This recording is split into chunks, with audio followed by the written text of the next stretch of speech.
الرجیم بسم اللہ الرحمن الرحیم بئس ما اشتروا به انفسهم ان يكفروا بما انزل الله بغيا ان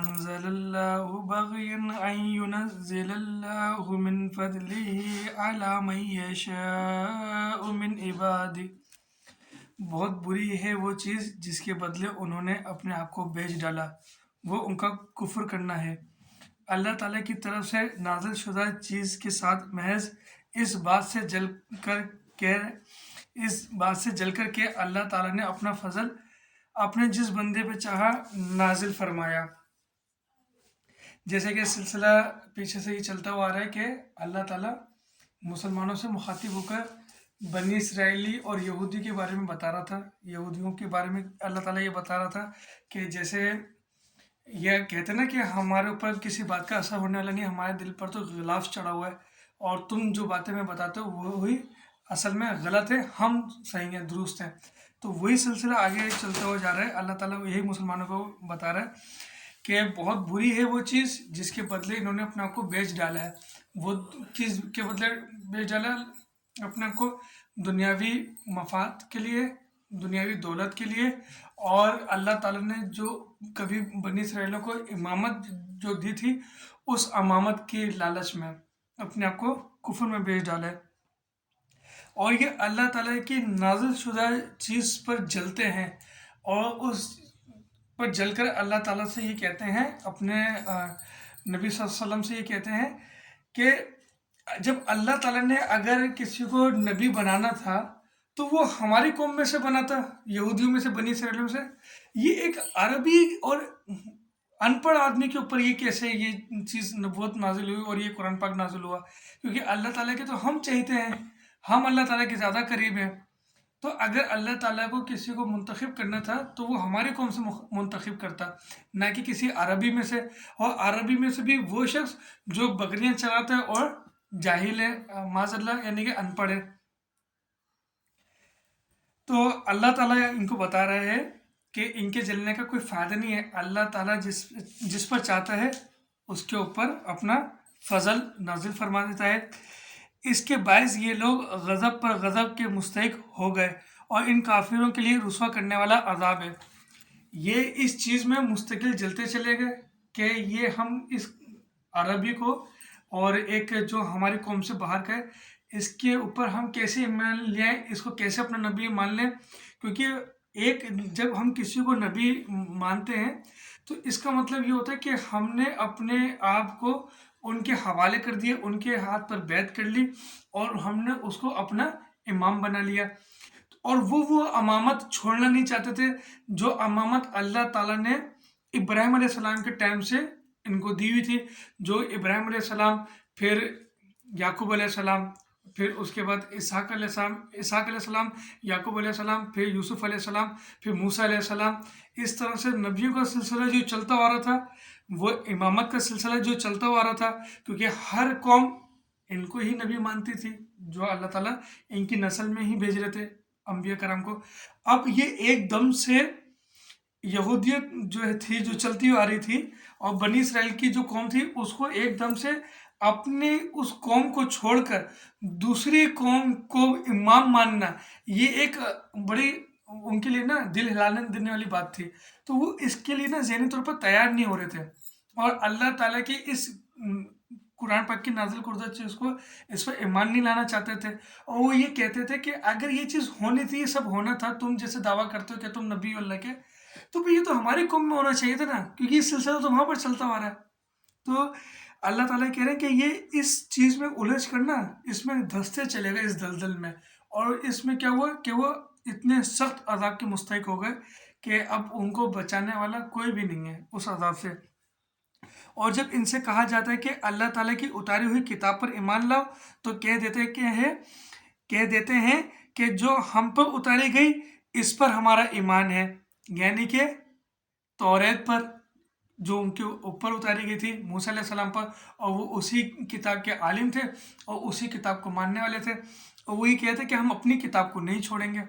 کون سی کتاب کو؟ جس میں انہوں نے اپنے پاس سے ترمیم کر دی تھی، اپنے پاس سے اس میں اضافہ کر دیا تھا۔ حالانکہ اس کے بعد والی کے ساتھ جو ان کی کتاب کی تصدیق کرنے والی ہے کفر کرتے ہیں۔ اچھا ان سے تو یہ دریافت کریں کہ اگر تمہارا ایمان پہلی کتابوں پر ہے تو پھر تم نے اگلے انبیاء کو کیوں قتل کیا۔ یہ اللہ تعالیٰ نے یہاں پر کیسے اللہ تعالیٰ بڑا حکمت والا ہے کہ اس کے سامنے جو ہے نا کوئی اپنی نہیں چلا سکتا۔ انسان کتنا بھی دماغ لڑا لے، اپنے آپ کو جتنا بھی وہ مکر بازی میں اور شاطر بازی میں اپنے آپ کو کتنا بھی منوا لے، لیکن جب وہ رب کے سامنے آگے نہ کر تو پھر وہ رب سے نہیں جیت سکتا، کیونکہ رب تو پھر وہ بہت حکیم اور دانا ہے، جو سب کچھ بنانے والا، جو سب کچھ جاننے والا ہے، اس سے کیسے کون جیت سکتا ہے۔ اب وہ نبی صلی اللہ علیہ وسلم کو کیا کہہ رہے ہیں کہ ہم اپنی کتاب کو نہیں چھوڑیں گے، کیونکہ وہ کتاب بھی اللہ تعالیٰ کی طرف سے اتری ہوئی ہے۔ ہم یہ نہیں کہتے کہ یہ کتاب جھوٹی ہے، سچ ہے، وہ بھی حق ہے، لیکن ہم اس کتاب کو نہیں چھوڑیں گے، ہم اسی کتاب کو مانیں گے۔ ہم اس قرآن پاک کو کیوں مانیں؟ کیونکہ یہ بھی اگر آسمان سے آ رہی ہے تو ہم وہ اس کتاب کو بھی مانیں گے جو وہ بھی آسمان سے آئی ہوئی ہے۔ تو اللہ تعالیٰ کہہ رہے ہیں ان سے کہ چلو ٹھیک ہے، اگر ایسا ہے تم اس کتاب پر ایمان رکھتے ہو تو جو اس کتاب میں ہے اس کو مان کر تم سیدھے راستے پہ کیوں نہیں چلتے ہو؟ تم تو اس کتاب کا دعویٰ کرو نا کہ ہم اس کتاب کو مانتے ہیں، تو ٹھیک ہے چلو اس کتاب کو ہی مان لو، تو اس کتاب کو مان کر سیدھا چلنا چاہیے نا۔ پھر جب اس کتاب میں لکھا کہ قتل نہیں کرنا، تم نے جیسے پیچھے سنا سلسلہ کہ اللہ تعالیٰ نے بنی اسرائیل سے وعدہ لیا تھا کہ اپنے ماں باپ کے ساتھ اچھا سلوک کرو گے اور آپس میں ایک دوسرے کو قتل نہیں کرو گے، تو تم نے پھر بتاؤ انبیاء کو کیوں قتل کیا؟ جب تم اس کتاب کے ماننے والے اس کتاب کو چلو گے، تم اس پر لے کر چلنا چاہتے ہو، تو پھر جو تمہارے درمیان انبیاء آئے ان کو قتل نہیں کرنا تھا نا، تم تو اس کتاب کو مانتے ہو۔ تو اب وہ وہاں پر چپ ہو جائیں گے، کیونکہ اللہ تعالیٰ نے اب ان کو لاجواب کر دیا۔ لیکن جو لوگ چپ ہوئے اور حقیقت کو جان گئے، حقیقت کو مانا، انہوں نے اپنے غلطیوں کا اعتراف کیا، اور جو کلمہ پڑھ کر ایمان لے کر آ گیا وہ مسلمانوں کے صف میں شامل ہو گیا، اور جو اس پر ہٹ دھرمی میں رہے نا، اس پہ ڈٹے رہے، اللہ کے ساتھ برابر سے اس میں تکرار کرتے رہے، تو میں کرتے رہے، تو اللہ تعالیٰ نے پہلے جو بات گزری نا، پہلے نشست میں یا دوسری نشست میں، کہ اللہ تعالیٰ نے دل پر مہر لگا دی ہے، تو یہ دیکھو یہ وہ لوگ ہیں جن کے دلوں پہ مہر لگی ہے۔ وہ بات پہلے تو گزر گئی ہے، لیکن اللہ تعالیٰ نے پہلے دن نہیں مہر لگا دی تھی، وہ حرکتیں تھیں ان کی کہ جس پر وہ ہٹ درمی کرتے جا رہے تھے۔ اب اللہ تعالیٰ کہہ رہا ہے، سوال مانگ رہا ہے اللہ تعالیٰ کہ چلو ٹھیک ہے، تم یہ کہتے ہو کہ تم پرانی کتاب کی ماننے والے توریت کے، تو اب اس پر چل کے تمہیں سیدھا چلنا چاہیے، کیونکہ وہ کتاب بھی اللہ تعالیٰ کی طرف سے اتری تھی، تو تمہیں اس کو پڑھ کر اس کو سمجھ کر سیدھے راستے پہ چلنا چاہیے تھا، تم نہیں چلے، بتاؤ کیوں؟ اس پر کیوں نہیں چلے؟ تم نے پھر قتل کیوں کیا انبیاء کرام کو؟ تو ان کو چاہیے تھا کہ اب یہ اپنے دل میں نرمی لے کر آتے، شرمندگی ظاہر کرتے اور اللہ تعالیٰ سے توبہ کرتے کہ ہم سے گناہ ہوئے، لیکن یہ مزید اس پر اور آگے اللہ تعالیٰ سے بحث کریں گے۔ آگے جیسے ہم چلیں گے نا سلسلہ بھی، تو آگے پھر اللہ تعالیٰ اور بتائے گا کہ ان کی کتنی ہٹ دھرمی تھی اور یہ کتنے خبیث لوگ تھے۔ پھر اللہ تعالیٰ نے اس حالت میں آ کے پھر ان کے دلوں پر مہر لگائی ہے۔ اب اس بنی اسرائیلیوں کو اور پرانے دور کو ہٹا کر اب موجودہ وقت میں آؤ کہ یہ آیت اور یہ بات ہمارے اوپر کس طرح سے لاگو ہوتی ہے، کہ ہم جو اپنی نمازوں کو چھوڑتے ہیں، اللہ تعالیٰ نے جو ہمارے اوپر احکام اتارے ہیں، ہم ان احکاموں کو چھوڑ کر بیٹھے ہیں،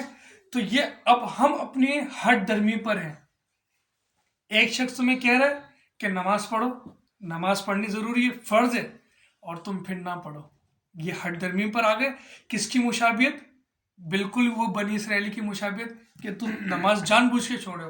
تمہیں کہا جا رہا ہے روزہ رکھنا ہے، بھائی تم صحیح ہو، تمہاری صحت برقرار ہے، تم ہر بیماری سے پاک ہو، تو تمہیں روزہ رکھنا ہے، رمضان کا مہینہ آ رہا ہے، اب تم نہیں رکھ رہے ہو جان بوجھ کر، یہ ہٹ دھرمی پر آ گیا۔ کس کی مشابہت؟ وہی بنی اسرائیلی اور یہودیوں کی مشابہت۔ تو اللہ تعالیٰ کہہ رہے کہ جو ایسے ہٹ دھرم ہوتے نا، جن کے نئے کان پہ جوں رکھتی، تو اللہ تعالیٰ ایسے دلوں پر مہر لگا دیتا ہے کہ جمعے کی اذان ہوتی ہے اور لوگ اپنے کاروبار میں مصروف ہوتے ہیں، اپنے کام میں مصروف ہوتے ہیں، ان کو یہ خیال نہیں کہ یہ وہ دن ہے کہ جس کے بارے میں نبی صلی اللہ علیہ وسلم نے فرمایا کہ قیامت آئے گی، اور یہ وہ دن ہے کہ جب سب مجموعہ مل کر اللہ تعالیٰ کی بارگاہ میں پیش ہوتا ہے۔ عید کے تہوار کے دن میں بھی ہمیں یہ مناتے ہیں، اور یہی وہ دن ہے جب قیامت آئے گی، لیکن کسی کے دل پر بال برابر کوئی فرق نہیں پڑتا۔ کس کے؟ جس کے دل پر مہر لگ گئی۔ پہلے مہر نہیں لگائی، اللہ تعالیٰ نے ایک جمعہ موقع دیا، نہیں پڑھی کوئی بات نہیں، معاف کر دیا۔ دوسرا جمعہ دیا، پھر معاف کیا۔ تیسرا جمعہ دیا، پھر جب اس نے نہیں جمعہ ادا کیا، اللہ تعالیٰ نے کہا اب اس کے دل پر ٹھپا لگاؤ، اب مہر لگا دو، اب اس کا کوئی کام نہیں ہے میری بارگاہ میں، اب نہ اس کی دعا قبول کرنا، اور نہ اس کی اب توبہ قبول کرنا، نہ اس کی کوئی بات سننا۔ اب یہ جو قرآن پاک پڑھنے والے لوگ ہیں نا، جو سمجھتے ہیں اس کو، جو سمجھنے کی کوشش کر رہے ہیں، وہ یہ سمجھتے ہیں کہ یہ آیت اور یہ باتیں صرف بنی اسرائیلیوں کے لیے تھی اور انہی کے اوپر لاگو ہوئی۔ ایسا نہیں ہے، یہ قرآن پاک قیامت تک کے آنے والے لوگوں کے لیے ہے۔ تو جب وہ بنی اسرائیل کا سلسلہ ختم ہو گیا، اب وہ نہیں ہے، وہ یہودی نہیں ہے، اب وہ وقت نہیں ہے، تو اب یہ قرآن پاک تمہارے لیے رہنمائی کیسے کرے گی؟ وہ ایسے کرے گی کہ تم اپنے آپ کو اور ان یہودیوں سے، ان بنی اسرائیلوں سے اپنا مشابہ کرو کہ کیسے ہم ہر دھرمی میں یکساں ہیں، ہم سیم حرکتیں کر رہے ہیں۔ اللہ تعالیٰ نے کہا ہے کہ ہمیں کس طرح سے اپنی زندگی کو گزارنا ہے، ہم نہیں گزار رہے ہیں، ہم نے اپنے اللہ تعالیٰ کے رسیوں کو چھوڑ دیا، تو تم ہر دھرمی میں آ گئے۔ ایسا نہیں ہے کہ یہ قرآن پاک جو اللہ تعالیٰ بتا رہا ہے بنی اسرائیلیوں کے بارے میں، تو وہ صرف بنی اسرائیلیوں کی قصے کہانی ہے، یہ ہرگز بھی نہیں۔ اپنے آپ کا محاسبہ کرو، اپنے آپ کو چیک کرو، اس قرآن پاک کو جو اب تم پڑھ رہے ہو، جو سن رہے ہو نا، اس کو پڑھ کر، اس کو سن کر، اور آپ اپنا مشابہ کرو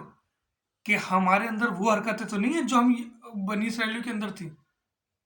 تو پھر پتہ چلے گا کہ ہم نے اس قرآن پاک کو پڑھ کر اس کو کتنا سمجھا اور ہم کتنے سیدھے راستے پر آئے۔ اللہ تعالیٰ سے دعا ہے کہ اللہ تعالیٰ ہمیں اس قرآن پاک کو پڑھ کر اس کو سمجھنے کی اور اس پر چلنے کی توفیق عطا فرمائے۔